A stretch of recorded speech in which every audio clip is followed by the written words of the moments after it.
तो Roman Reigns के tribal chief बनने के बाद आज पहली बार ऐसा हुआ है कि किसी ने रोमन रेंग्स को इस तरह डिस्ट्रॉय किया है। तो hello guys, welcome back to wrestle yard. आज की इस वीडियो में मैं बात करने वाला हूं आज हुए WWE के show WWE clash in Paris के बारे में, जहां पे हमें काफ़ी सारे बिग एंड शॉकिंग थिंग्स देखने को मिली। तो वीडियो काफ़ी ज़्यादा इंटरेस्टिंग होने वाली है, तो प्लीज़ इस वीडियो को एंड तक ज़रूर देखना। तो WWE क्लैश इन पेरिस की शुरुआत ही होती है एक मेगा मैच से, जो कि था Roman Reigns versus Bronson Reed के बीच। एंड इस मैच में स्टार्टिंग से ही ब्रॉन्सन रीड ने डोमिनेट किया था रोमन रेंग्स पे। रोमन रेंग्स के सुपरमैन पंच को काउंटर किया था एंड इवन एक पॉइंट पे रोमन रेंग्स के स्पीयर को भी काउंटर किया था और उसको रिवर्स कर दिया था पावर बॉम्ब में। लेकिन फिर जब ब्रॉन्सन रीड सुसाइड डाइव लगाने वाले थे, तब रोमन रेंग्स ने मिड एयर सुपरमैन पंच लगाया उन्हें। उसके बाद रिंग में जाके एक और सुपरमैन पंच। एंड ये डेफिनेटली रोमन रेंग्स का one of the best match था। एंड इस मैच के एंडिंग मोमेंट्स की बात करें तो जब ब्रॉन्सन रीड सुनामी लगाने के लिए जाते हैं, तब रोमन रेंग्स ने सुपरमैन पंच लगाया ब्रॉन्सन रीड को, देन टॉप रोप के ऊपर से एक सुपर समोअन ड्रॉप लगाया एंड देन रोमन रेंग्स ने लगाया एक massive spear.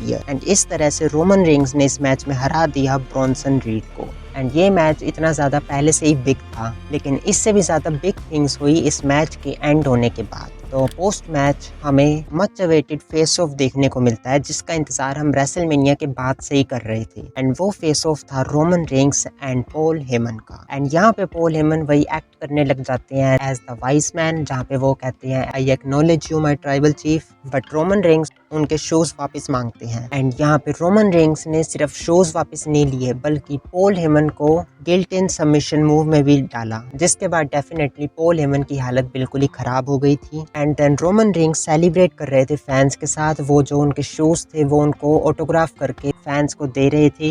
And Roman Reigns announcer desk पे खड़े हुए थे, जहां से ब्रॉन ब्रेकर ने एक स्पीयर आउटर नोवेयर लगाया रोमन रेंग्स को थ्रू द अनाउंसर्स डेस्क, जिसके बाद ऑब्वियसली रोमन रेंग्स की हालत बहुत ही ज़्यादा ख़राब हो गई थी। एंड इतना ही नहीं, जब रोमन रेंग्स वापस जा रहे थे बैक स्टेज, तब ब्रॉन ब्रेकर दोबारा आए एंड एक और मैसिव स्पीयर लगाया रोमन रेंग्स को। एंड उसके बाद दोबारा रिंग में लेके गए एंड फिर बिग ब्रॉन्सन रीड ने भी एक नहीं दो नहीं बल्कि तीन सुनामी लगाई रोमन रेंग्स को। एंड उनमें से दो तो लगाई थी उस स्ट्रेचर के ऊपर, जिसके बाद ऑब्वियसली रोमन रेंग्स की हालत बिल्कुल ही ख़राब हो गई थी। हालांकि यहाँ पे जे उसो मदद के लिए आते हैं रोमन रेंग्स की, बट ब्रॉन ब्रेकर ने यहाँ पे जे उसो को भी सुपर स्पीयर लगाया था, जहाँ पे फिर एडम पियर्स एंड बाकी सारे ऑफिशियल्स भी आ गए थे, जिन्होंने bronze Breakker and Bronson Reed को वापस भेजा बैक स्टेज। एंड फिर मेडिकल टीम रोमन रेंग्स को स्ट्रेचर की मदद से बैक स्टेज लेके गई थी। एंड जिस तरह से रोमन रेंग्स पे ये अटैक हुआ है, definitely Roman Reigns out of action होने वाले हैं for some time.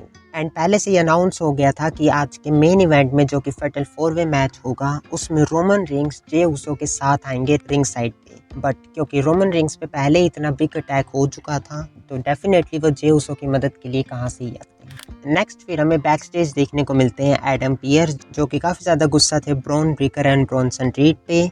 And Bron Breakker and Bronson Reed के एक्शंस के लिए यहाँ पे एडम पियर्स ने Bron Breakker and Bronson Reed को बिल्डिंग से बाहर निकाल दिया। यानी मेन इवेंट के लिए Bron Breakker and Bronson Reed नहीं आ पाएंगे सेथ रॉलिंस की हेल्प के लिए। एंड साथ ही साथ यहाँ पे एडम पियर्स ने सस्पेंड भी कर दिया bronze Breakker and Bronson Reed को फॉर इनडेफिनाइट टाइम। एंड जब ये सब चीज़ें अनाउंस हुई थी, तो ऐसा लग रहा था कि सेथ रॉलिंस की टीम में क्या एक फोर्थ मेंबर भी ऐड होने वाला है। खैर, उसके बारे में थोड़ी देर में बात करेंगे। नेक्स्ट फिर हमें शो पे देखने को मिलता है स्ट्रीट प्रॉफिट्स वर्सेस फाइट 6 के बीच WWE टैग टीम चैंपियनशिप के लिए मैच। एंड ये मैच भी काफ़ी ज़्यादा अच्छा था। इस मैच में हमें कॉन्टिन्यूस डिस्ट्रैक्शंस देखने को मिलती हैं निकी क्रॉस की तरफ से। एंड इस मैच के एंडिंग मोमेंट्स की बात करें तो यहाँ पे भी जब रेफरी का ध्यान नहीं था, तब अंकल हाउडी ने सिस्टर एबिगेल लगाया था मोंटेस फोर्ड को एंड फिर एक टीम फिनिशर मूव।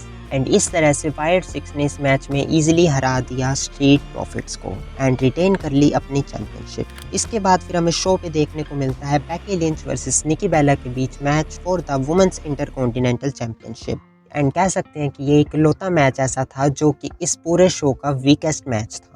एंड इस मैच में बेकी लिंच डोमिनेट कर दिया, बट उसके बाद निकी बेला ने भी कमबैक किया था। निकी बेला ने यहाँ पे बेला बस्टर भी लगाया था स्टील स्टेप्स पे, और उसके बाद बेकी लिंच का मैन हैंडल स्लैम डिसआर्मर भी। But at the end Becky lynch ने रोल अप की मदद से इस मैच में पिन कर दिया निकी बेला को एंड रिटेन कर ली अपनी चैंपियनशिप। एंड क्योंकि हमें यहाँ पे क्लीन पिन देखने को नहीं मिला है तो हो सकता है कि इनके बीच हमें एक 2.0 मैच भी देखने को मिले फ्यूचर में।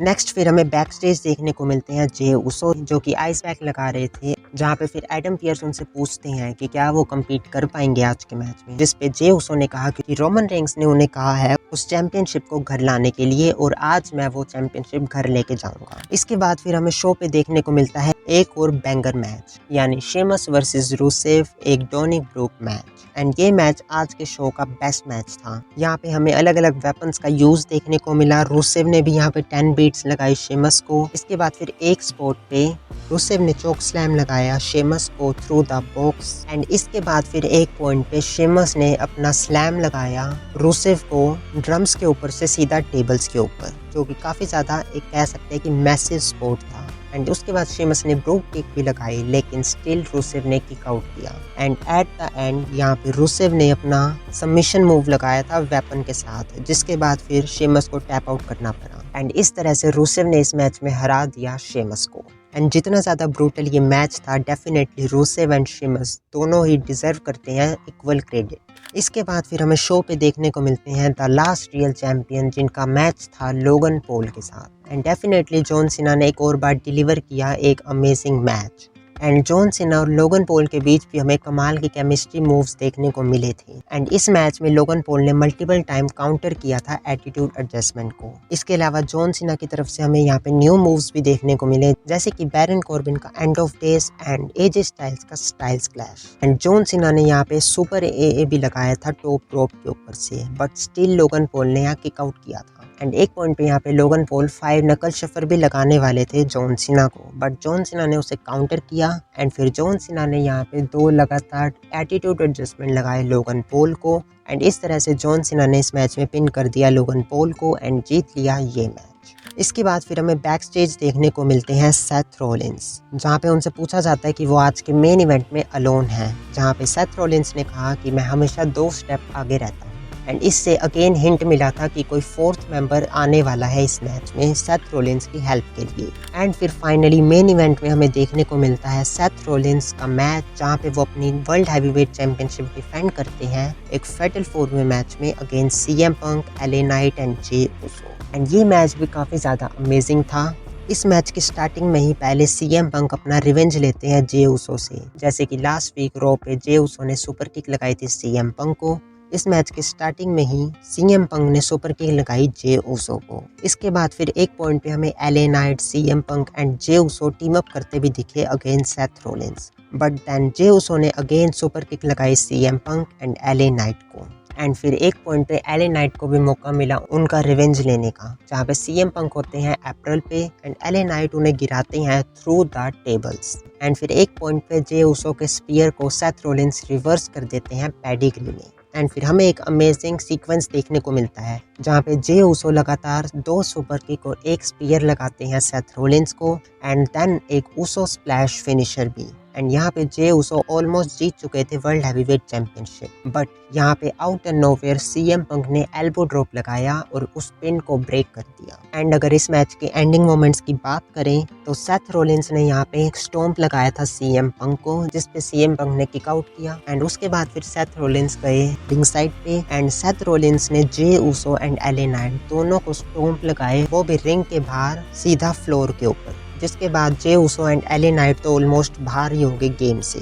एंड फिर सेथ रॉलिंस रिंग में गए एंड वो चेयर के ऊपर स्टॉम्प लगाने वाले थे सीएम पंक को भी, बट सीएम पंक ने उसे काउंटर करके जीटीएस लगाया सेथ रॉलिंस को। एंड फिर सीएम पंक एक और जीटीएस लगाने वाले थे सेथ रॉलिंस को, बट जैसा कि हमें लगातार हिंट्स मिल रहे थे, यहाँ पे एक मास्क मैन आके लो ब्लो लगा देता है सीएम पंक को and then Seth Rollins stomp लगाते हैं सीएम पंक को उस स्टील चेयर के ऊपर। एंड इस तरह से सेथ रॉलिंस ने इस मैच में पिन कर दिया सीएम पंक को एंड रिटेन कर ली अपनी वर्ल्ड हैवीवेट चैंपियनशिप। एंड अगर बात करें कि कौन था वो मास्क मैन, वो फोर्थ मेंबर, तो वो होता है नहीं बल्कि होती है सेथ रोलिंस की wife, women's intercontinental champion Becky Lynch. And Seth Rollins and Becky Lynch के सेलिब्रेशन के साथ ये क्लैश इन पेरिस का शो एंड हो जाता है। एंड जिस तरह से बेकी लिंच ने यहाँ पे अटैक किया था सीएम पंक पे, उसके बाद से पूरे इंटरनेट पे फैल चुका है सीएम पंक की वाइफ एजे ली का रिटर्न, जो कि अब ऐसा लग रहा है कि होने ही वाला है जस्ट, क्योंकि सीएम पंक ने भी मल्टीपल टाइम्स बताया है कि वो मनाने की कोशिश कर रहे हैं एजे ली को एक और WWE रन के लिए।